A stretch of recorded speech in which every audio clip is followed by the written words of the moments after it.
Hi everyone, I'm Luke Hector and this is The Broken Meeple, a show where I devote my time to ranting and raving about board games, but usually more the ranting part, let's be truly honest. Here we've got a series of videos that I am doing this time. You can see the South Tigris has been expanded, with all three of their games having an expansion each and a Moon Saga to connect them all. They've done this, I believe they did it with North Sea, but they've certainly done it with West Kingdom, and I don't own Paladins, but I have the expansions to Architects and Viscounts. Architects expansions? First one great, second one meh, and Viscounts are okay, but honestly I think we're at the point where it makes the game a little bit too fiddly and unnecessary, that we just prefer to play Viscounts as the base game only, and I don't know about the Paladins expansion. No one ever talks about it, so if you have Paladins and that expansion, put your thoughts in the comments as to whether that's a good expansion or not, because I honestly do not know.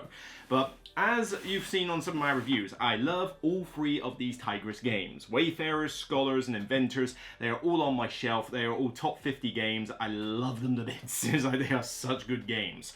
But so obviously I was really excited to get a bunch of these expansions for it. But of course, Garfield games have not been 100% on expansions, so I was still a little bit wary as to whether all of these were going to hit the mark. And basically, I'm going to do a video for each one. So one for the Wayfarers, which is Tides of Trades, then Body of Books for Scholars, then Era of Experts for Inventors, and then finally my thoughts on playing the solo campaign through Moon Saga. I've not played the multiplayer version, but honestly, there's not a huge amount of difference, so, I'll go into my thoughts on what the rules say about it, but, I've only played this from a solo perspective. It involves you playing 6 games in a row, 2 of each of the games, and it was a good way for me to get into grips with some of these expansions, not to mention play it more often because I love these games. So on this video we're going to talk about Wayfarers and Tides of Trades. Give me a second to get the components out and I'll show you what's what. 12 seconds later. So easy part of the components, you do get a few extra cards to buff up some of the decks. The Townsfolk are a bit more unique, we'll go into those in a minute, but you do get like a few extra space, inspiration, and water and the land cards. Not that many, but there's some, and some of them work with the expansion elements, so you won't always be able to use them if you're not using the expansion in your game. I would have liked to have seen a few more, and also I was a little bit disappointed that there is no rule in the game to cycle through the cards. We've mentioned that this is a problem with the game at times, that those displays can remain quite stagnant at times, and so I would have liked to have seen a rule in the game, even just a variant, that allows you to kill off a card every rest phase or something. Something to make the displays move quicker. But for some reason they haven't put it in, and I do find that kind of weird. I know you're supposed to use the messenger pigeon to search through the top 3 cards of a deck if you're stuck with the displays, but that's still only the top 3 cards, and you're not even allowed to pick one of the 4 cards that were on display if you use the messenger thing, which I house rule to say yes you can, because that's unnecessarily restrictive. But I don't know, I just would have liked to have seen them put a rule in. I'm kind of disappointed that they didn't. I award you no points, and may God have mercy on your soul. But the main thing, you have got these extensions for your board. So you got these 2 that go on the main board, and you got this one that goes on your player board. Your player board is effectively just another way to score for having sets of the tags, like University, Books, and the new one, which is kind of like a kind of best way to describe it really, a tent tag. I don't know, kind of weird, but the main thing is that it has room for a trader tile. It's another land piece, like most others. It has an action space where you're allowed to get trader tiles or red upgrade tiles, we'll get onto those in a minute, and a spot where you can upgrade your workers. This is kind of one of the primary things that this expansion tries to do. It's to make your workers slightly better, because I still love using the workers in the normal game, but some people kind of just left them to the wayside and didn't bother too much with them. They tried to journal really quickly, so they wanted to rest as often as possible. Yes, it's good to go on the journal track, but I have proved time and time again with games that I have played, you do not need to get to the end of the journal track to win the game. If anything, sometimes that makes you lose the game if you rush too quickly. So, I have a little bit of a beef with that, but it's nice that you can do this. So the way it works is now you have effectively a new guild, Red Influence. So this Red Influence you can put on just like any other guild. It gets you points at the end of the game, and you can spend it as Wild Influence for other types of influence. Pretty handy. But the main thing it does is that it introduces red upgrade tiles and these trader tiles. So these trader tiles basically sit on this board that are available for people to collect. I'll just put on some as an example. I think I've duplicated one here by accident, but The idea is that with the red influence, you can use the action space on your player board to take a trader, spend red influence, and get the bonus below, which could be like a green upgrade tile, provisions, you know, a free upgrade tile, you know, a green upgrade tile that you pay for, or a free upgrade tile generally, or a blue, you know, card, that kind of thing. So there's some cool little things you can do with the red influence there. And the idea is that so somebody has it on their board, and whilst it's on their board, they're able to do things with these new Overseer cards. These new Overseers are essentially in the Townsfolk deck, and they cost 3 silver. You can dismiss them like all the others for really powerful effects. I mean, insane. Like, you know, search for a blue card as the messenger, one that allows you to get an influence in all 4 guilds. You know, they're pretty nice effects. But the main reason you get these Overseers is because they can go alongside, you know, places like this, and the Overseers basically give you some like cool ability when you rest, providing you have a trader tile there. And yeah, you're going to want a trader tile there at some point, because some of these Overseer abilities again are pretty dang sweet. You know, they're the same kind of abilities you see on the other cards, but they're reasonably powerful. But you get about 12 of these in the main deck, so you do get a bit more bolstering to the Townsfolk deck. But again, it just would have been nice to have seen, you know, more ways for the deck to cycle. This is the problem I have. Certainly, I think people are going to want to dismiss these on a regular basis, but still, I would have just liked to have seen ways to cycle the deck.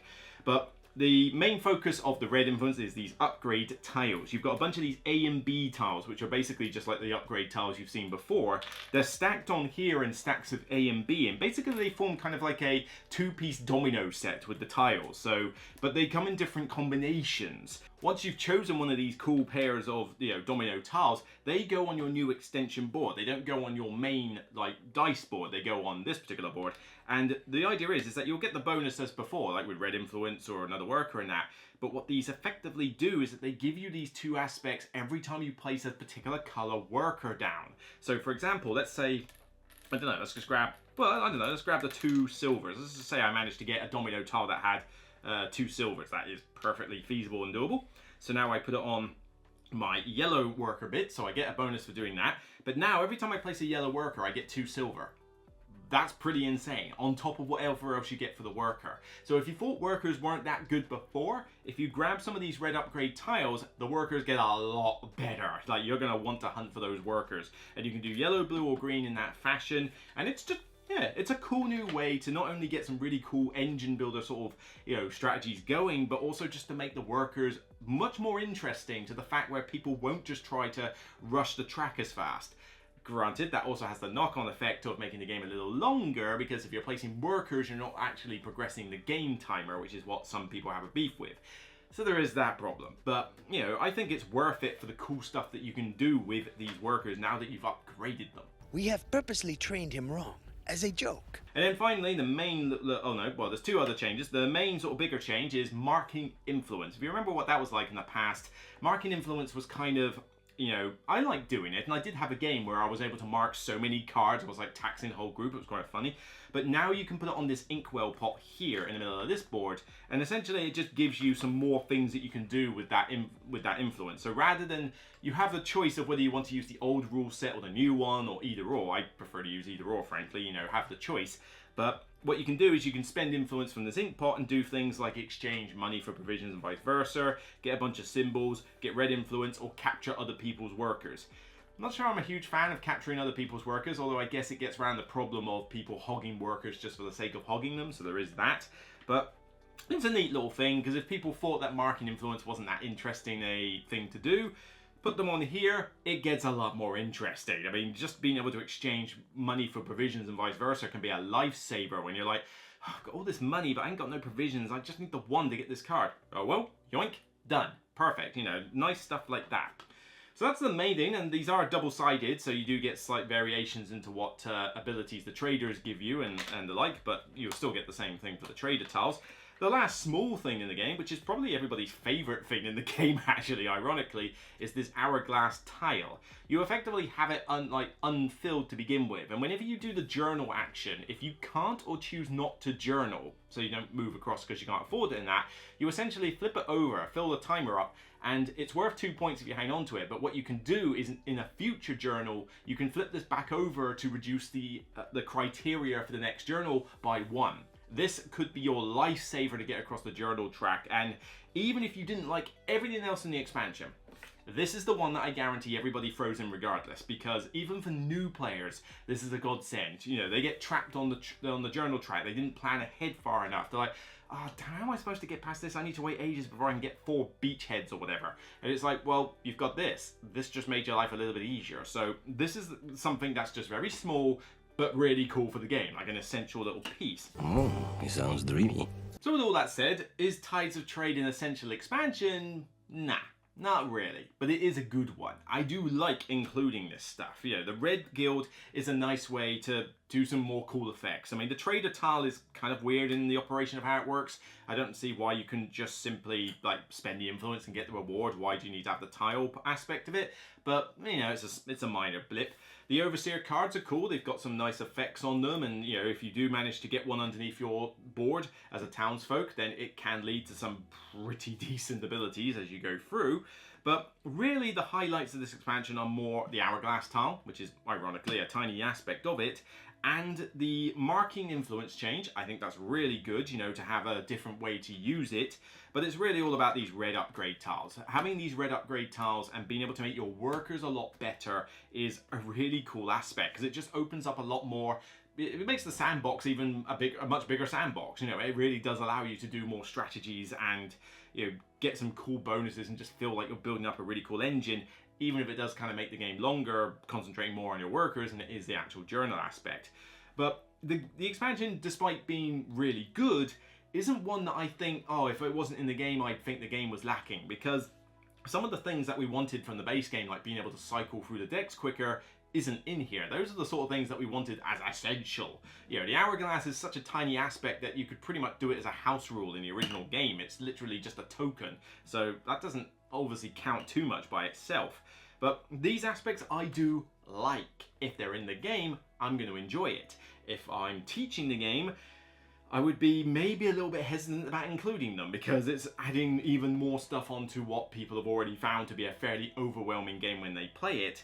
But, you know, and separation of this expansion is not too difficult. I mean, you can basically just, you know, extract the Overseers pretty easily from the deck, and then when you play with the other decks, if you flip over anything that has to do with the red influence, then you just simply discard it and draw a new one. I mean, that, you know, that works just fine. So it's not too difficult to separate out this if you just want to play the base game only. But if I can include it, I'll include it, because it is good fun, even if the A and B, like, little tiles here are a bit of a finicky setup, trying to get stacks of all 4 of them in multiple ways. It all fits in the original insert, so, you know, that's kind of handy, although I don't know, I hate having to get those little tiles out of that insert. I'm almost tempted to chuck it and just find another way, but it all fits in there, so, you know, that is cool. But yeah, the expansion is good.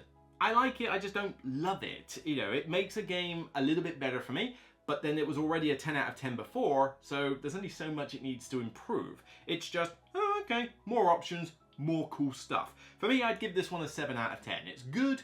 It's worth grabbing if you're a fan of the game. I think it's, you know, definitely one that I would like to include, you know, when I can. It just doesn't kind of reinvent the wheel. It just adds more stuff.